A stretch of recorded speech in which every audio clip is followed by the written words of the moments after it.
ओम शांति।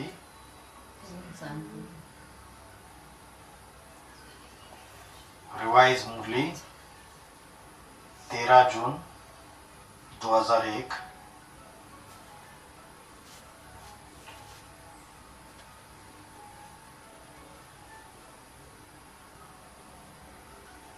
मीठे बच्चे शिव बाबा और ब्रह्मा बाबा दोनों की मत मशहूर है। तुम्हें दोनों की मत पर चलना और अपना कल्याण करना है। ब्रह्मा की भी मत मशहूर है, शिव बाबा की मत मशहूर है, तो उनके जो बच्चे हैं मुख्य अष्टदेव पाठधारी, उनकी भी मत मशहूर है। गीत चलाता दर पर आए हैं कसम लेकर, पुराना हिंदी गीत है। किसके दर पर आए? तेरे दर पे आया हूँ। तेरे दर पे आया हूँ, तुझे लेके जाऊंगा। झोली भरने आया हूँ, झोली भर के जाऊंगा। तो किसके दर पे आए? हरि का द्वार है। हा? जो भगवान के दर पे आए हैं कसम लेके। क्या कसम खाई है? साथ में लेने के लिए, ले जाने के लिए। कसम बच्चों ने क्या खाई है? बाप के दर पे जब गए तो बच्चों ने कौन सी कसम खाई है? आजीवन पवित्र रहेंगे और अंत तक साथ निभाएंगे बाबा का। हाथ छोड़कर नहीं जाएंगे। तो मीठे मीठे सिकरे दिए बच्चों ने गीत सुना। बच्चे किनको कहा जाता है? जो बाप के बनते, बाप के घर में जाकर जो भट्टी करते हैं। भट्टी करना माना बाप के घर में जन्म हुआ। अगर भट्टी नहीं की है तो उनको बच्चे कहेंगे? नहीं कहेंगे। बाप ने समझा है यह है अंतिम मरजीवा जन्म।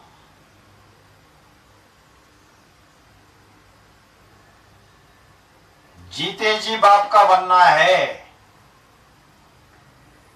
यह तो बच्चे जानते हैं। श्रीमत गाई हुई है। श्रीमद भगवान वाच। गीता में कृष्ण का नाम डाल दिया, परंतु है शिव बाबा। उनके बाद ब्रह्मा, फिर कृष्ण। कृष्ण की श्रीमत नहीं कहेंगे। श्रेष्ठ ते श्रेष्ठ हमारा बाप है। तो ब्रह्मा बाबा ने शरीर छोड़ने के बाद श्रीमत किसकी? दीदी दादियों की श्रीमत। ब्रह्मा कुमारी में जो बड़ी बड़ी दादियां है, दीदी है, उनकी मत को श्रीमत कहेंगे? नहीं। श्री माना श्रेष्ठ, मत माना बुद्धि। तो जो शिव जिस शंकर पाठधारी में प्रवेश करके ज्ञान सुनाता है, उनकी श्रीमत कहेंगे। अभी एडवांस पार्टी में बाबा ने भी स्वेच्छा से देह त्याग दिया 8 नवंबर 2022 को। ये श्रीमत किसकी? कदम कदम पर तुम बच्चों को श्रीमत पर चलना है, तो कैसे चलेंगे? मुरली से तो श्रीमत मिलती है, लेकिन कदम कदम पर चलना है तो कई बार जीवन में ऐसी समस्याएं होती है जिन्हें पूछना होता है बाबा से। फिर श्रीमत कैसे लेंगे? जो सेंटर में बड़ी बड़ी दीदियां बैठी हुई है, उनकी मत को श्रीमत कहेंगे? नहीं कहेंगे। तो बाबा ने बताया कि जो राम की आत्मा शिव समान बन चुकी है, वो अष्टदेव में प्रवेश करके पाठ बजाती है। तो जब प्रवेश करके पाठ बजाती है तो उनकी जो मत है उसको श्रीमत कहेंगे या नहीं कहेंगे? कहेंगे। पतित पावन कृष्ण अथवा राधे आदि को नहीं कहेंगे। वह तो दैवी गुण वाले मनुष्य है राधे कृष्ण, वो पतितों को पावन बनाने वाले नहीं है। मनुष्य को कभी पतित पावन नहीं कहा जाता है।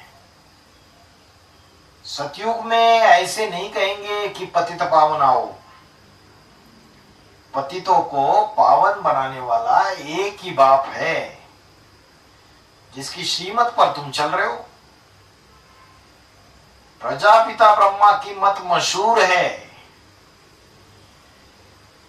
श्रीमत भी मशहूर है,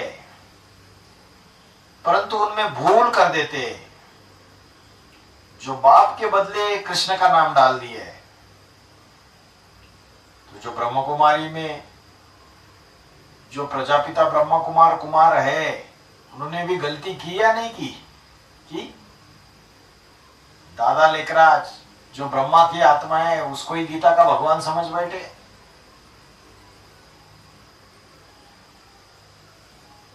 सब धर्मों वालों का बाप तो एक ही है। कृष्ण को तो सब नहीं मानेंगे।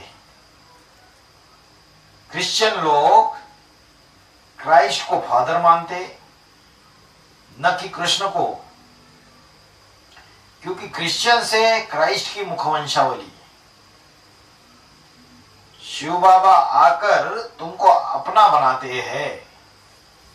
तो जो क्रिश्चियन लोग हैं वो कृष्ण को तो नहीं मानते, लेकिन क्या शिव को मानते? मानते, क्योंकि शिव निराकार परब्रह्म है। और वो क्या कहते? गॉड फादर, उसको नाम अलग दे दिया। बोलते God father is liberator and guide. पिता परमेश्वर जिसको बोला है उन्होंने, पुत्र माना जीसस, और क्राइस्ट माना पवित्र आत्मा। पिता, पुत्र और पवित्र आत्मा, ऐसा कहते हैं। तो पिता कौन है? God father. जिसको गॉड बोलते हैं वही शिव है, निराकार परब्रह्म। तो कृष्ण को तो नहीं मानते, लेकिन शिव को तो मानेंगे, क्योंकि हिंदुओं की जो गीता है उसमें भी बोला है कि मैं सूरज चांद सितारों से परे जो परम धाम है वहां का रहने वाला हूं। और क्रिश्चियन लोग भी इस बात को मानते हैं, the supreme soul lives in the supreme abode. तो उस परम आत्मा को, परमेश्वर को उन्होंने बोल दिया सुप्रीम सोल, गॉड फादर। तो मानते तो है। और मुसलमान लोग वो भी मानते हैं, कृष्ण को तो नहीं मानते, शिव को मानते हैं।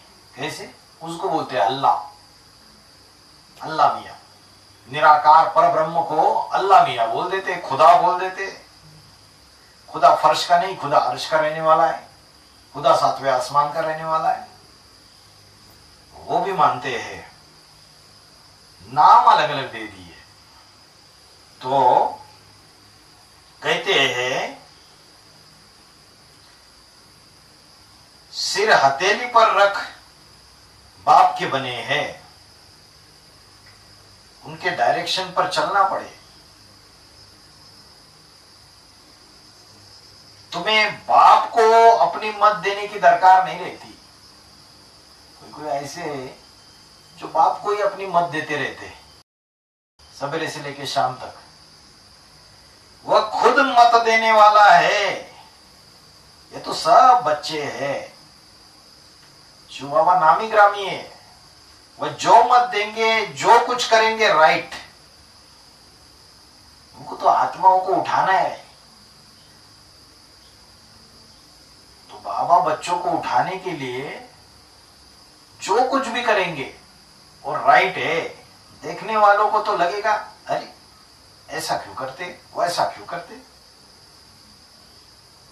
बोला बाप विदेशी बन करके आया हुआ है नहीं विदेशी।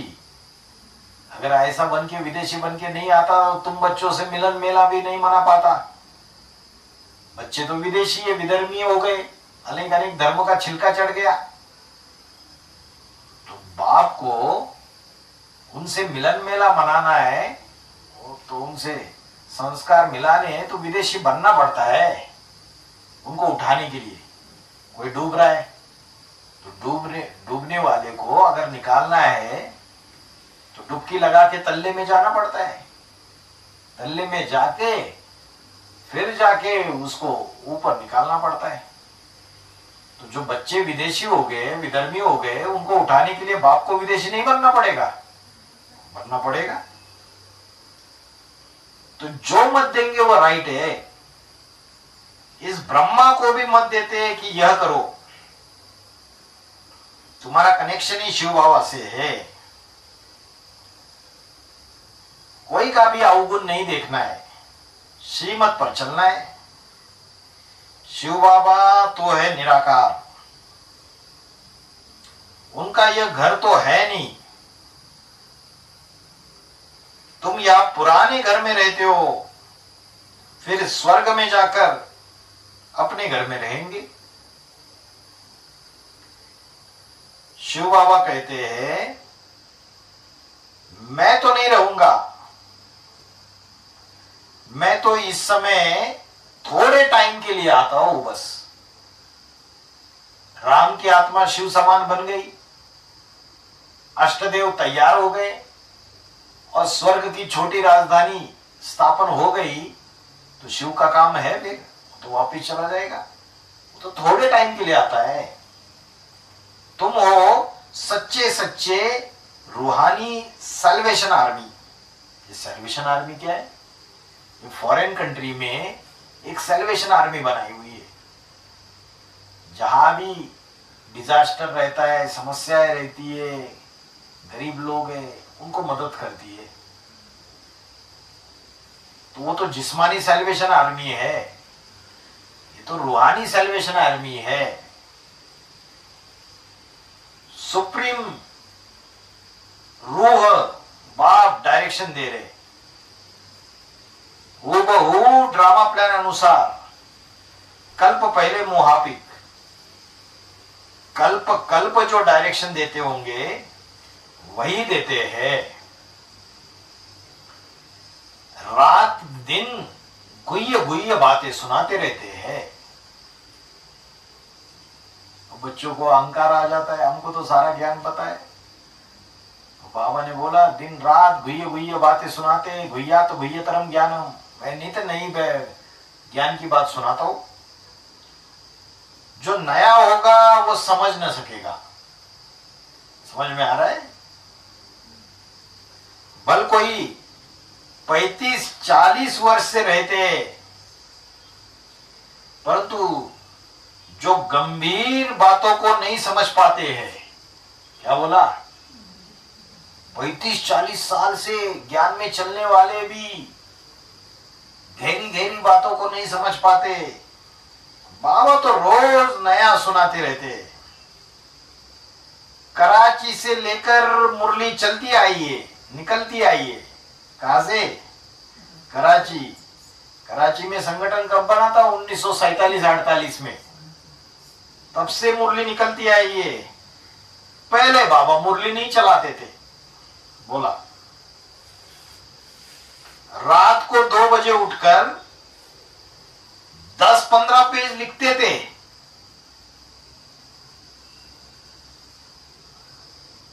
तो दादा लिखराज ब्रह्मा, उन्होंने तो कराची से 1948 से मुरली चलाना शुरू कर दिया, शिव बाबा ने प्रवेश करके।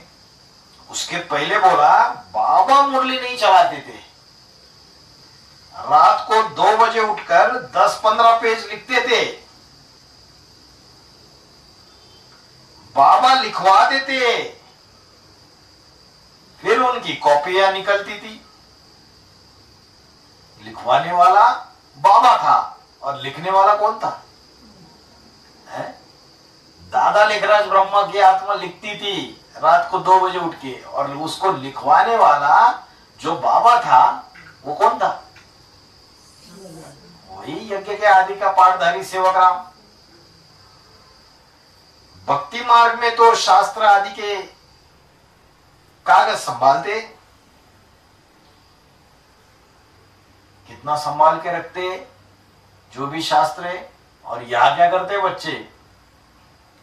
दिन प्रतिदिन भक्ति मार्ग में बड़ी बड़ी किताबें बना देते। और यहां ब्रह्मा कुमारियों ने क्या किया? टोली खाने के बहाने मुरलियां फाड़ फाड़ के उसके कागजों को फेंक दिया। तो कितनी संभाल करनी चाहिए। बाप के मुख से जो महावाक्य निकले उनको कितना संभाल के रखना चाहिए। और दुनिया वाले कितनी बायोग्राफी बनाते जाते, वह फिर पढ़कर रखते, और तुम तो मुरली पढ़कर फेंक देते हो।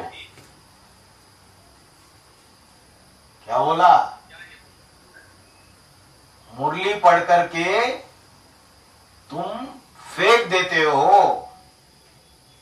नहीं तो ये वर्षन्स रखने चाहिए हमेशा के लिए, परंतु नहीं, जानते हैं कि यह सब विनाश हो जाएंगे।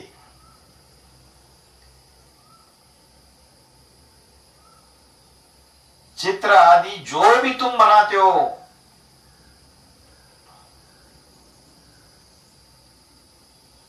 वो थोड़े समय के लिए है,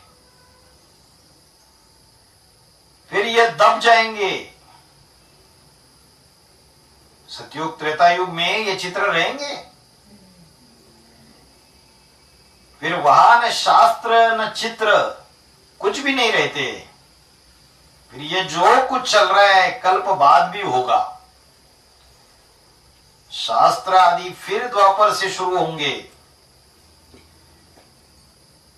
ग्रंथ भी आगे तो हाथ से लिखा हुआ बहुत छोटा था, अब बड़ा बनाया है। दिन प्रतिदिन बड़ा बनाते जाएंगे। नहीं तो शिव बाबा की जीवन कहानी कितनी लिखनी चाहिए। अभी तुम बच्चे कहते हो कि परमपिता परमात्मा की जीवन कहानी हम जानते हैं। बाप बैठ समझाते हैं, मैं भक्ति मार्ग में क्या करता हूं। भक्ति मार्ग में भी इंश्योरेंस करता हूं। ईश्वरार्थ मनुष्य दान पुण्य करते हैं ना, कहते हैं इसने दान पुण्य किया है ईश्वरार्थ। ईश्वर ने बड़े घर में जन्म दिया है। भक्ति मार्ग में धर्मात्मा बहुत होते हैं। ईश्वर अर्थ श्री कृष्ण अर्थ दान पुण्य करते हैं। कितना सोना चढ़ाते। तिरुपति के बालाजी में जाओ, श्रीनाथ मंदिर में जाओ, वैष्णवी देवी के मंदिर में जाओ, हीरे जवाहरा सोना चांदी पैसा।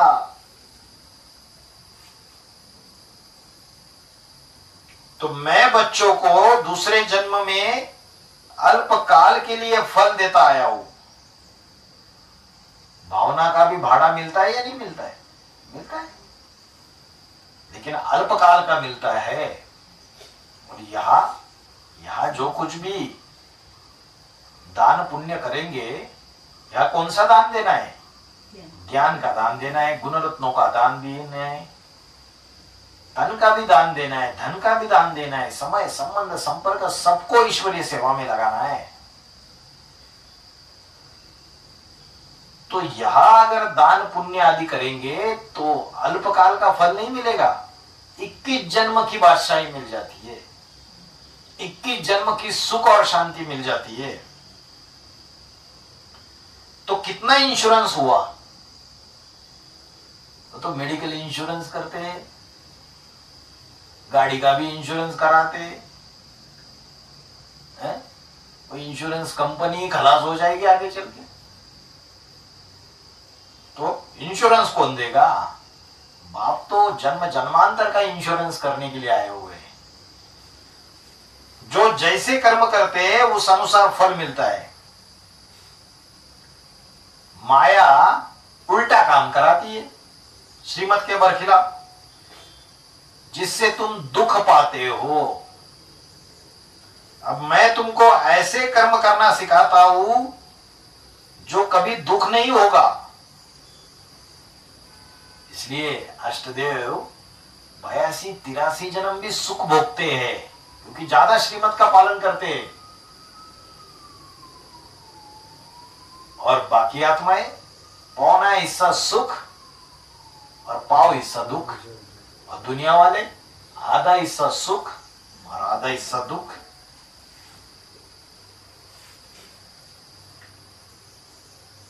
तो वहां सतयुग में माया भी नहीं होगी, बाकी है मर्तबा।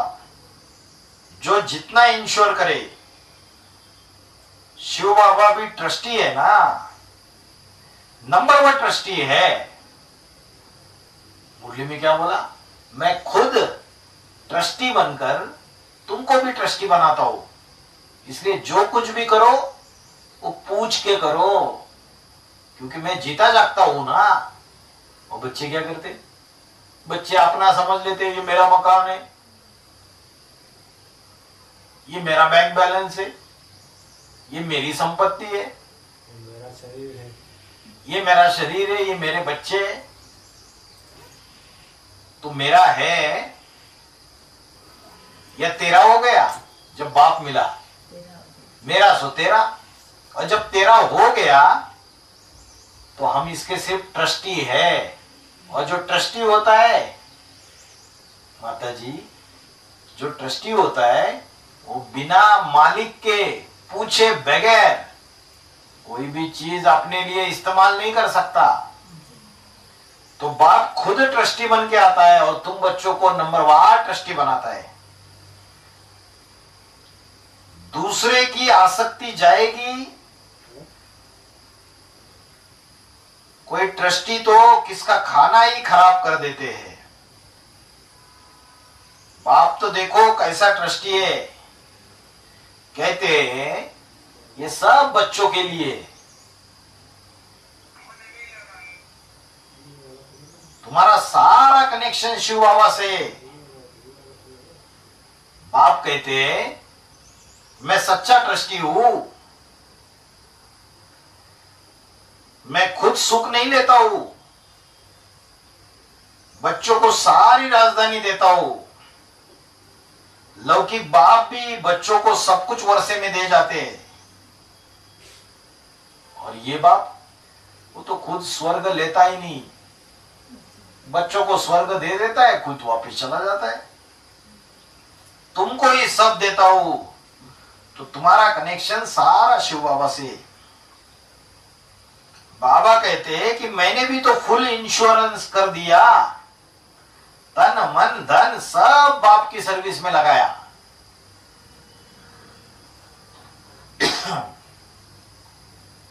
सिंधी में एक कहावत है, हाथ जिसका ऐसे पहला पूरा वह पहुंचेंगे। बाप को सब इंश्योर करना है। सुदामा ने 2 मुट्ठी चावल दिए तो उसको क्या मिल गए? महल मिल गए।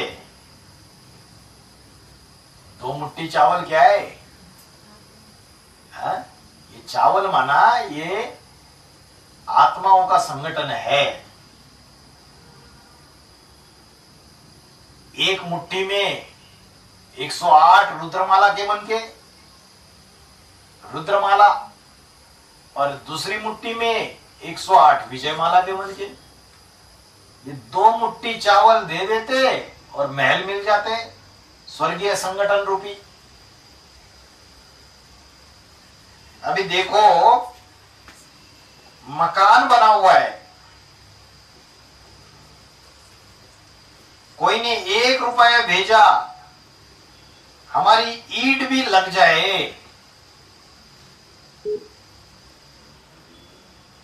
बाप ने लिखा तुमको तो सबसे अच्छे महल मिलेंगे क्योंकि तुम गरीब हो।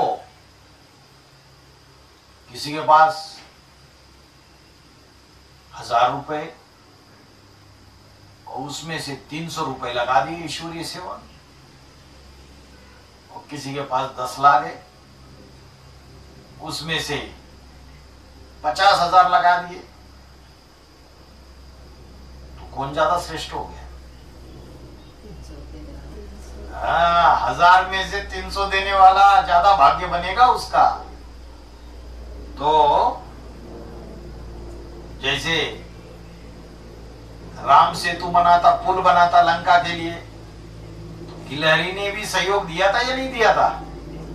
है? तो यहां भी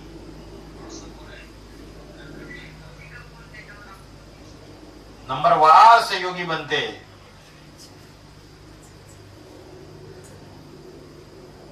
तो मैं हूं गरीब निवास,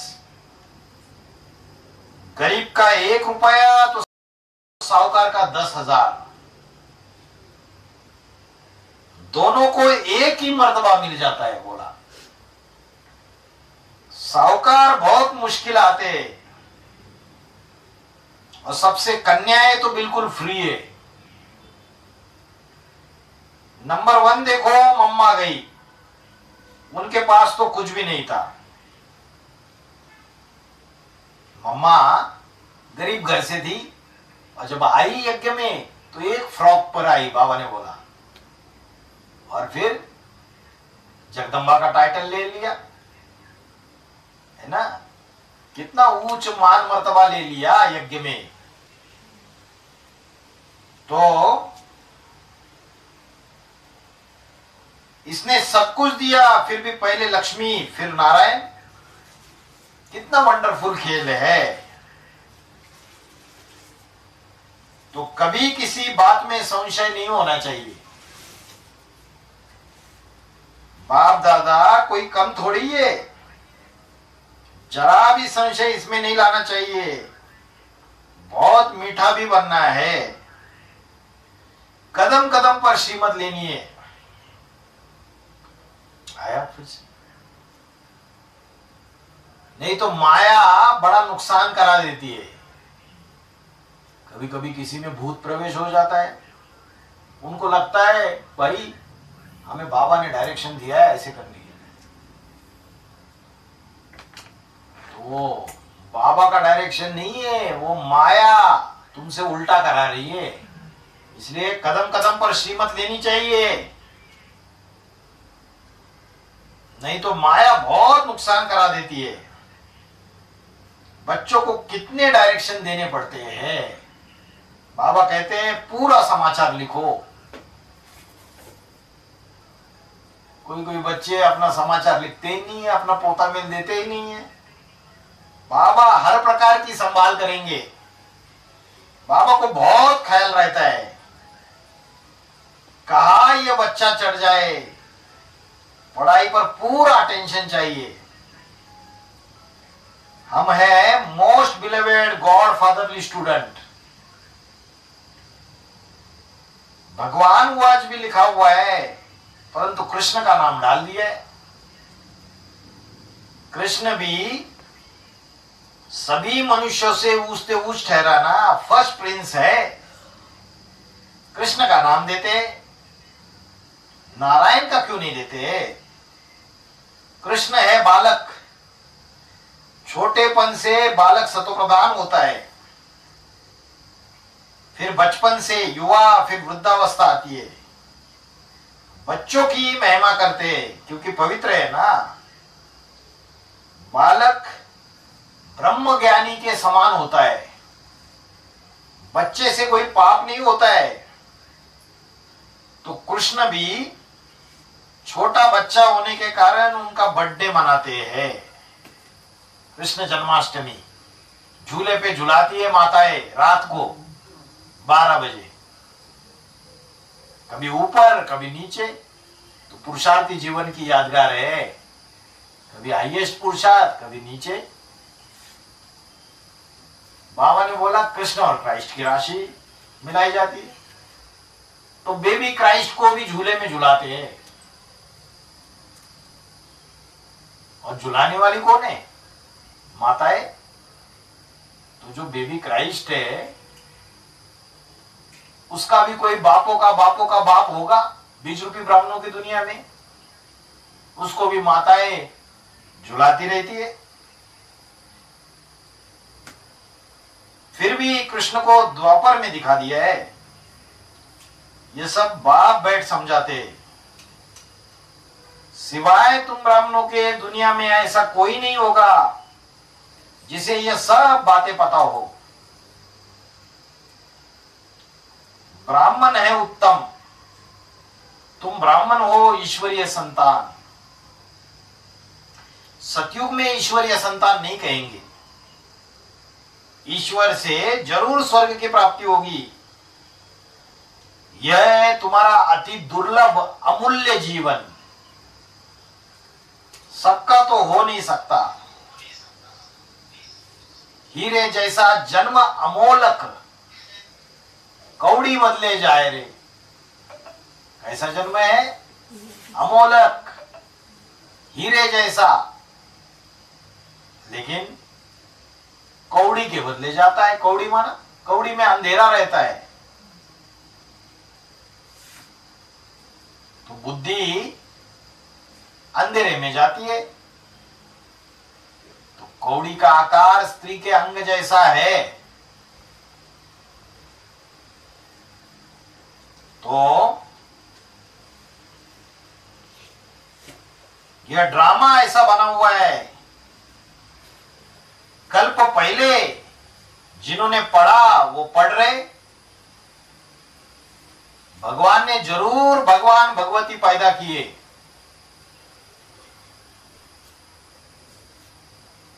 परंतु भगवान भगवती कह नहीं सकते।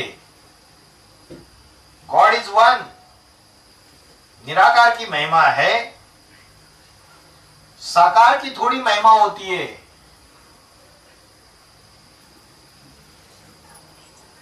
इन लक्ष्मी नारायण को निराकार ने ऐसा बनाया।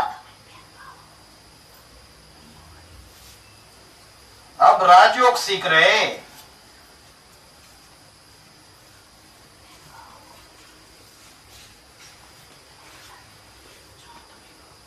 राजाई स्थापन हुई तो उस समय विनाश भी हुआ। बाप जरूर स्वर्ग का वर्षा देंगे। अब तो है संगम की बात। शिव बाबा आते हैं तब खेल पूरा होता है। फिर कृष्ण का जन्म होता है। मनुष्य तो बेचारे मूंझ गए, तब तो बाप आकर समझाते हैं। परमपिता परमात्मा ब्रह्मा द्वारा सब शास्त्रों का सार बताते हैं। अभी तुम जैसे मास्टर नॉलेजफुल हो गए हो। आत्मा की महिमा है, ज्ञान का सागर, आनंद का सागर, ब्लिसफुल, ये बाप की महिमा है। बाप कहते हैं ये भारत तो सबसे बड़ा तीर्थ स्थान है। तीर्थ माना तीर्थ स्थान, तीर्थ माना किनारा, एक किनारा लगाने का स्थान है। कौन सा किनारा? विषय वैतरणी नदी जो है, जिस विषय वैतरणी नदी में मनुष्य गोते खा रहे, डूब रहे, उससे पार कराने वाला। परंतु कृष्ण का नाम डालने से सारी महिमा गुम कर दिए। नहीं तो सभी शिव के मंदिर में फूल चढ़ाते। सबका सदगति दाता वही एक है। आधा कल्प तुम प्रारब्ध भोग फिर नीचे आते हो। सबको तमो प्रधान बनना ही है। अब बाप कहते हैं तुम बच्चों के लिए नई दुनिया स्थापन कर रहा हो, उसमें खुद नहीं आता है, सब कुछ तुम बच्चों के लिए है, तो परम धाम वापिस चला जाता है। मनुष्य तो अपने लिए करते हैं, फिर कहते हैं कि हम निष्काम करते हैं। निष्काम माना बिना किसी कामना के, बिना किसी इच्छा के। लेकिन भगवत गीता में क्या बोला? निष्काम कर्मयोगी एक भगवान ही है। न माम कर्माणि लिम्पन्ति न मे कर्म फले स्पृहा इति माम यो भिजानान्ति कर्म भिन्नस्य बद्धते। मैं कर्मों में लिम्पायमान नहीं होता हूं और मुझे कर्म फल की इच्छा भी नहीं है। और मनुष्य फल की इच्छा से ही कर्म करते हैं। तो अब बाप कहते तुम बच्चों के लिए मैं नई दुनिया स्थापन कर रहा हूं। मैं तो तुम बच्चों को अविनाशी ज्ञान रत्न देता हूं, तुम्हारे लिए ही वैकुंठ लाया हूं। बच्चों को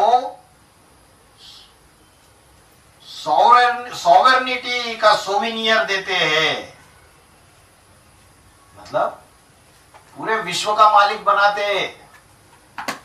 तो वह लेने के लिए ऐसा लायक भी बनना चाहिए। नारद की कथा बताते, नारद क्या कहता था? मैं लक्ष्मी को वरण करूंगा। जब नारद को पूछा आपका चेहरा आईने में देख तो लो, जब चेहरा देखा तो बंदर जैसा दिखाई दिया। तो नारायण बनेंगे, नारायण जैसे बनेंगे तब तो लक्ष्मी का वरण करेंगे। तो बाबा ने बोला लायक बनना चाहिए स्वर्ग का मालिक बनने के लिए। यहां संगम युग में पुरुषार्थ करके वो लक्षण भी आने चाहिए। हथेली पर बहिष्ठ मिलता है। हथेली माना बुद्धि रूपी हथेली, और बहिष्ठ माना स्वर्ग। कृष्ण बच्चे का चित्र दिखाते हैं ना कि हथेली पर बहिष्ठ लेके आया है और पाव से नरक की दुनिया को लात मार रहा है। तो सेकंड में जीवन मुक्ति अथवा सेकंड में बादशाही, यही बहिष्ठ है। दिव्य दृष्टिदाता शिव बाबा है। ये ज्ञान की दिव्य दृष्टि है, ये ज्ञान का तीसरा नेत्र है। अर्जुन कहता है कि मैं इन आंखों से आपका विराट स्वरूप देख नहीं पा रहा हूं। तो भगवान गीता में क्या बोलते हैं अर्जुन को? न तो माम शक्य से द्रष्टुन अननेव स्वचक्षुषा दिव्यम ददाति ते चक्षु। तू अपने इन स्थूल नेत्रों से मुझे नहीं देख सकता, तुझे मैं दिव्य नेत्र देता हूं, ज्ञान का तीसरा नेत्र देता हूं। शंकर को त्रिनेत्री दिखाया, तो हम बच्चों को भी, जो बाबा के बच्चे हैं, वो भी त्रिनेत्री है।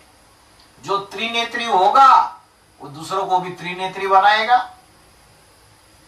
और जो अंधा होगा खुद, गुरु जिसका अंधा चेले सत्यानाश।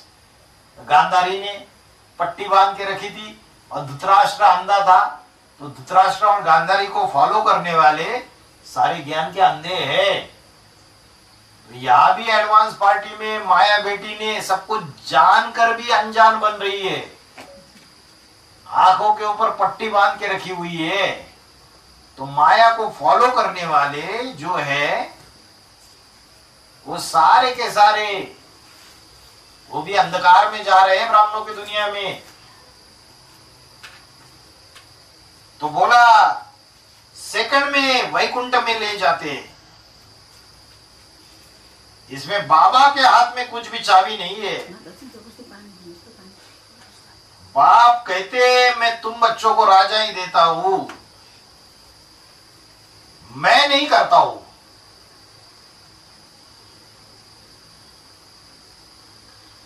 फिर जब तुम भक्ति मार्ग में जाएंगे तब तुमको दिव्य दृष्टि से बहलाना पड़ेगा।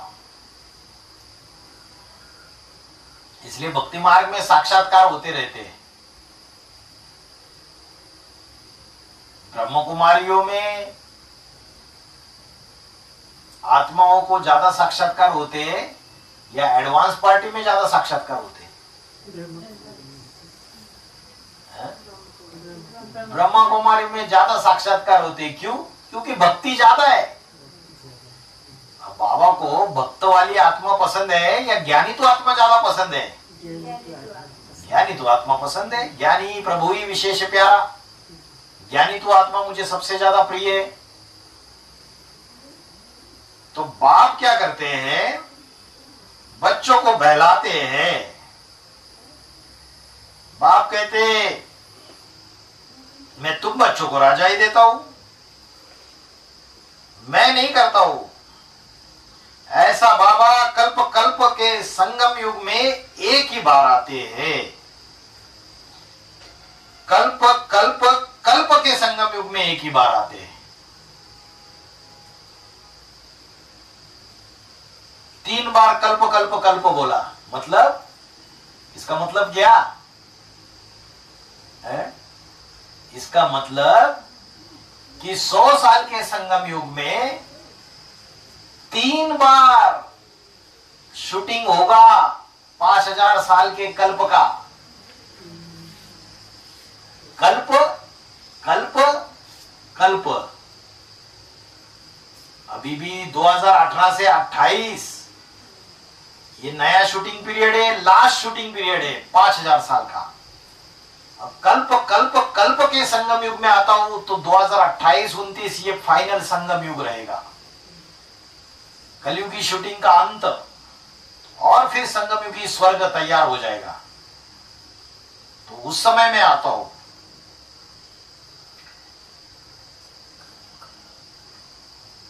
बनी बनाई बन रही, अब कुछ बननी नहीं। जो कुछ होता है ड्रामा में नूंद है। अभी बनी बनाई बन रही है तो फिर क्या पुरुषार्थ नहीं करना है क्या? बाबा ने बोला अरे क्या बनी थी पिछले कल्प में, तुमको तो पता नहीं है, तो पुरुषार्थ तो करना है। तो उसको साक्षी होकर के देखो इस ड्रामा को। बाबा बहुत अच्छी रीति समझाते हैं। बच्चे, मैं तुम्हारा इंश्योरेंस एजेंट हूं। 21 जन्म का इंश्योरेंस करा देता है, हेल्थ, वेल्थ और हैप्पीनेस। कोई बीमारी नहीं, कोई परेशानी नहीं, तुम्हारी एक पाई भी नहीं गवाता हूं, कोई खर्चा नहीं, कौड़ी से तुमको हीरे तुल्य बनाता हूं। ये सब शिव बाबा करते हैं इनके द्वारा। करण करावन हार है। ब्रह्मा के द्वारा करण हार का पाठ बजाया और शंकर के द्वारा करावन हार का पाठ बजाया। अष्टदेवों के लिए भी बोला। अष्टदेवों में कोई प्यार से सुधारने वाले, कोई मार से सुधारने वाले, स्टिक पार्ट। तो गॉड फादर कैसे बैठ पढ़ाते? ऐसे नहीं कहते कि चरणों में पढ़ो। भगत होते हैं वो आके चरणों में गिर जाते। बाप ओबीडियंट सर्वेंट है। बाप कहते हैं जिनको मालिक बनाया वह सुख भोग भोग कर अभी दुखी हो गए। सुख भी बहुत मिलता है, इतना सुख कोई और धर्म में नहीं मिलता है जितना सुख सूर्यवंशी बच्चों को मिलेगा। सतयुग से लेके कलयुग तक अभी तो लास्ट जन्म है, इसलिए दुखी हो गए बहुत ज्यादा। लेकिन जितना सुख तुम बच्चों ने, सूर्यवंशी बच्चों ने इस दुनिया में भोगा है, उतना तो आज का टाटा, अंबानी, बिरला वो भी नहीं भोग रहा है। ऐसे नहीं कह सकते कि भारतवासियों को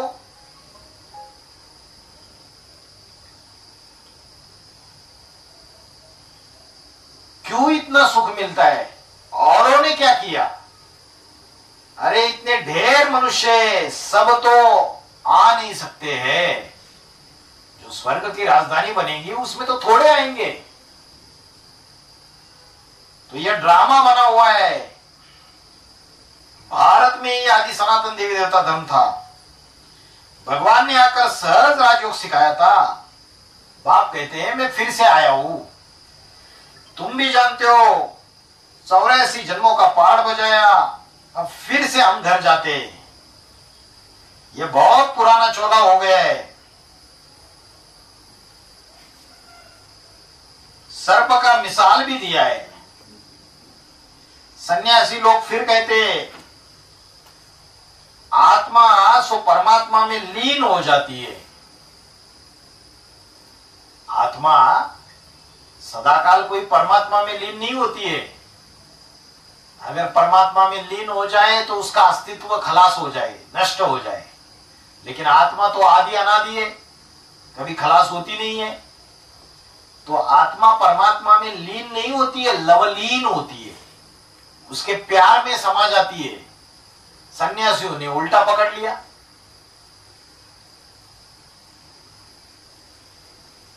तो ऐसी अवस्था में रहते रहते फिर शरीर छोड़ देते सन्यासी लोग। परंतु ब्रह्म में लीन तो कोई होता ही नहीं है।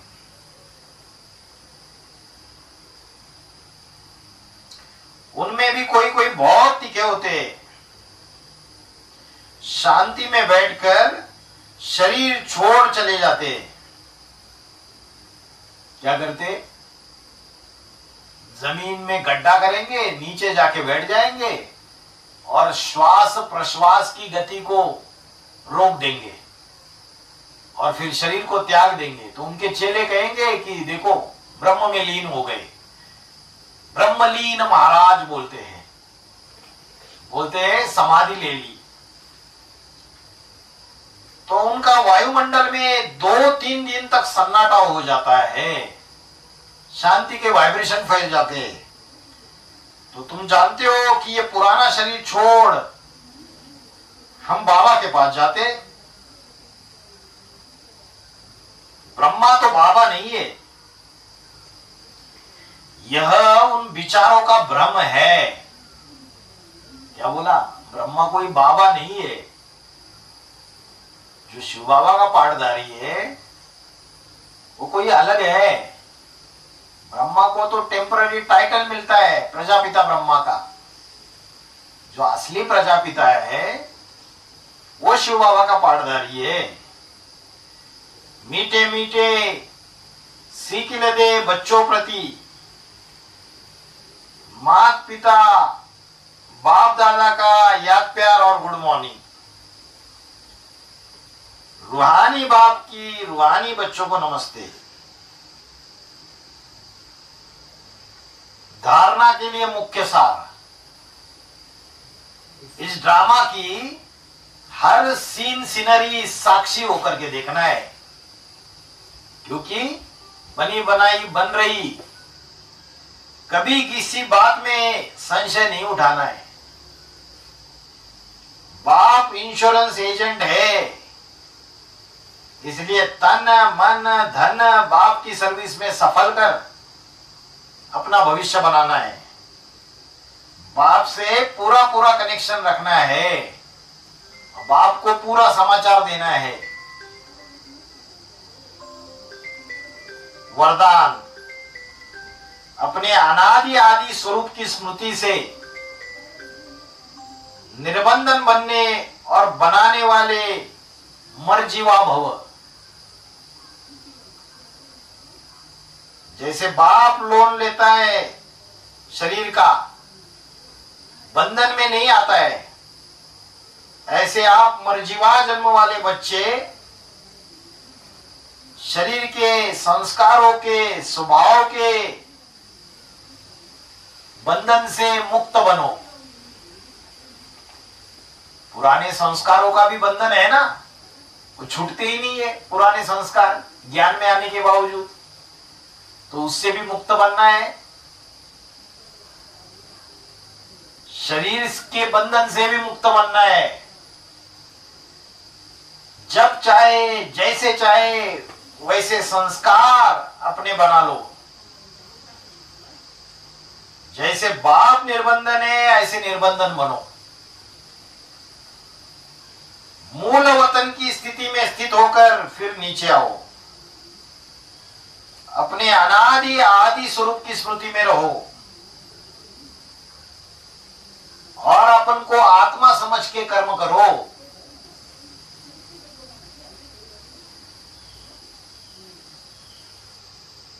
स्लोगन, याद की वृत्ति से वायुमंडल को पावरफुल बनाना, यही मनसा सेवा है। तो जितना याद में रहेंगे उतना आजू बाजू का वायुमंडल पावरफुल बनता जाएगा, शांति के वाइब्रेशन फैलेंगे दुनिया में।